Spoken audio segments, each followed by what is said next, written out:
What's up, everybody? Jarrett from Empire of Assets here with another Pocket Stocks YouTube video. Today we are talking about the Pokemon cards in the PWCC September auction, and man, there are some big cards in there, including a first edition Charizard PSA 10. And then we're also going to talk about the 4 main Pokemon card grading companies, looking at what they currently cost, how long the turnaround times are, and then what kind of expected profit you can make off of the shiny Charizard V was the card we looked at. So without further ado, let's jump right into it. So first, let's look at the PWCC auctions in September. We have 4 different posts here with 2 cards in each, so 8 cards total I want to highlight. These are all on the Pocket Stocks Instagram page, so be sure to check us out there if you missed these. Up first is the PSA 10 Charizard First Edition, an absolutely huge card. The last PWCC sale of this card was $311,000, and that was the record. This one will be interesting to see if it breaks the record or not. The Pokemon market definitely had softened since that last sale, but now it seems to have kind of found its footing and is doing better. Then we also have the 1995 Japanese Top Sun Charizard with the blue back. The blue back is the original printing of this set, and this is, I believe, the earliest Charizard card ever printed, being from 1995, whereas the Japanese set didn't come out until 1996. And this is also a PSA 10, an incredibly rare card that you don't see very often there. And then for the next set that I wanted to highlight, we have the PSA 10 Charizard from Skyridge. Skyridge is definitely one of those later Wizards of the Coast sets that was not super popular. There's not a lot of these guys out there. Definitely a huge card there. We also have another first edition Charizard, this time a BGS 9. So it'll be interesting to see the comparison and the price gap between the PSA 10 and for the third one that I want to look at, we have the PSA 10 Charizard Gold Star. This might be my favorite card in the 4 that we are highlighting. An absolutely beautiful card. I love the dark Charizard with the fire coming out, the sort of flamethrower. And then we also have another first edition Charizard, a BGS 8.5. Again, just interesting to see where this ends up compared to the BGS 9 and the PSA 10. And then last, I wanted to look at, again, another first edition Charizard, this time a PSA 9. Be interesting to see how this one compares to the PSA 10 and also the BGS 9. Just kind of cool to get a lot of different price points on a card as rare as a first edition Charizard. And then we have the only card that I highlighted that wasn't a Charizard, and that is a Neo Discovery Umbreon first edition. Obviously, Umbreon is getting a ton of love right now in the new Evolving Sky sets. The Umbreon VMAX All Art is the second most expensive card in the set, and this is Umbreon's first appearance, or rookie card you could call it, in a perfect PSA 10. If you're like me, you might be curious what a first edition Umbreon PSA 10 sells for. Well, let's head over to Slab Stocks Pro to look at some previous sales of this card. Alright guys, so I'm going to show you how to get there. First, we are going to go to pro.slabstocks.com. That will take us to the Slab Stocks Pro home screen. So if you don't know about Slab Stocks Pro, it is a data website where you can see card prices similar to like stock charts. It will show you all of the recent sales.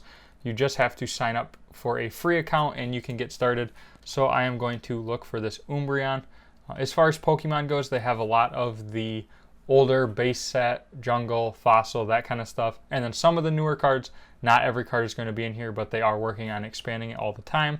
So we will click on this Umbreon, and then we will click on it right here. And it automatically takes you to 3 months. We're going to go out to a year just to see what the price looks like over time. So as you can see, before they kind of blow up, there hadn't been a lot of sales. Actually, if we go back to 5 years, we can get a whole idea of the picture. So in a card like this, obviously quite rare, not going to be a ton of sales data. You can see there's one for 606, then it went up to 750 during October of 2017. But then coming up to more recent times, in December of 2020, one set the all-time highest sale for $10,100. And then if we move back down to the year, it is going to look like the most recent sale was $8,486. You can see it spiked after October of 2020 when the Logan Paul stuff happened. And then it kind of has dipped down, and then recently it's been back up a little bit with one more sale going down. Just a really helpful tool if you're trying to price things out. Personally, I would have no idea what the price on an Umbreon PSA 10 is first edition.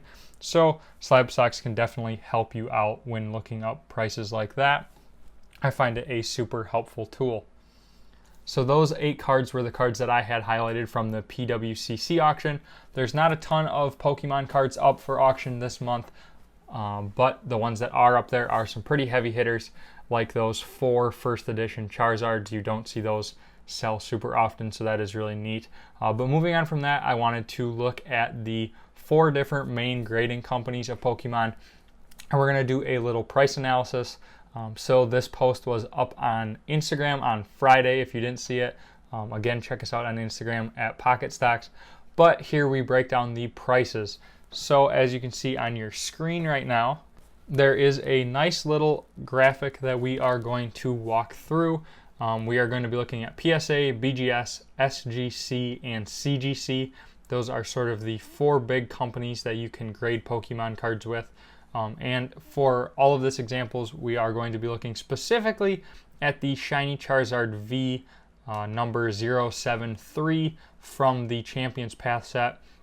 I went with Champions Path because it's been out for a little bit, but there's also a lot of these Charizards out there. So it's a pretty good card because you can get data across the 4 different companies. But it's also a decently expensive card, being $190 raw. Obviously, if you have a $5 card, you're not going to be grading it. So that's why I wanted to look at one that was a little more expensive. So let's start with PSA. Right now, PSA just dropped their prices as of 2 days ago. When this video goes live, they went from 200 down to 150, which is a really nice 25% decrease in price. So a PSA 9 of the Charizard V sold for $225. So if you do submit your card, you're going to have $190 in the raw card. You're going to have $150 in grading fees, and not including eBay selling fees, shipping fees, any of that. You are only going to be able to sell it for $225, losing you $115. Obviously, PSA doesn't have a 9.5, so if you do hit that 10, again, $190 in the card, $150 to grade it, and it's going to sell for $450, meaning you will be left with $110.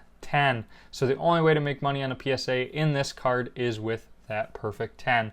If we move over to BGS, again, the raw card price is going to stay the same across all of the companies.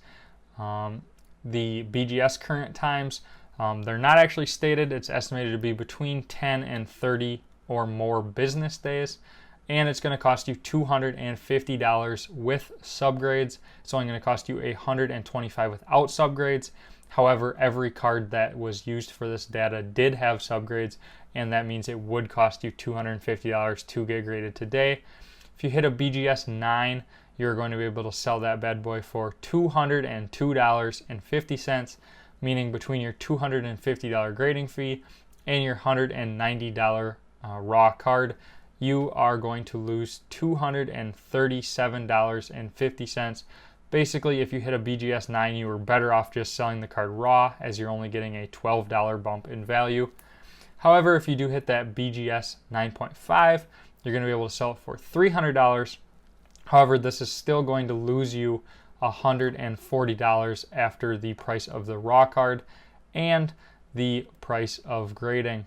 The only way to make any money in BGS, like PSA, is to hit that perfect BGS 10, a very difficult grade to get, and you're going to be able to sell your Charizard for $630 instead, meaning you will profit $190 after all of your costs. Then moving over to maybe one of the least known Pokemon grading card companies is SGC. They have really moved up in the sports world, but they also do Pokemon cards. They are going to be the second cheapest, coming way down in price from both PSA and BGS, for only $30 a card, with the fastest turnaround time for the price anyways at 20 to 25 days. If you hit your SGC 9.5, as there was no 9 data available on eBay. An SGC 9.5 is going to be able to, you're going to be able to sell for $179.50, meaning with your $190 card and your $30 grading fee, you are going to lose $40.50. Now here is a very good example of why a raw card is sometimes better than a graded card. This 9.5 from SGC, which is by no means an easy grade, is still selling for $10 less than the raw card. You would have been much better off. You'd even be better off if you did hit that grade, cracking it out of the case and selling it, which is pretty crazy for a 9.5. However, if you do hit the perfect SGC 10, you will be able to sell that card for $285, by far the lowest of any of the 10s, but that would net you $65 because the price of grading is only $30. And then last but not least, we have CGC, the newest grading card company for Pokemon. They do comic books and they have switched over to trading card games. They are going to have by far the longest wait time out of any of the grading companies at 208 days as the estimated turnaround time for a bulk card. A bulk submission is going to cost you $15 with $10 for subgrades. And again, all of the cards that we used in the for the pricing did have subgrades, so I'm going to use that $25 per card as the price we go off of. So a CGC 9 is going to sell for $195. Again, just $5 higher than a raw card. With $25 grading fee, you would lose $20 on that sale. However, things start to look up with the CGC 9.5, which would sell for $260, giving you a $45 profit on your card. And then last but not least, we have the CGC 10. Now there is a little disclaimer on this. Supposedly this CGC 10 sold on eBay for $850. There was only one sale.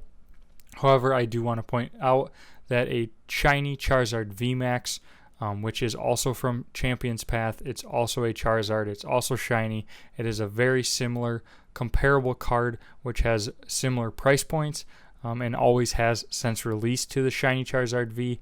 Did sell the day before this sale on August 18th, I believe, for $450-ish, which would be half the price of this one, which does seem a little bit suspicious, like this sale might not be 100% legit, but it is tough to say.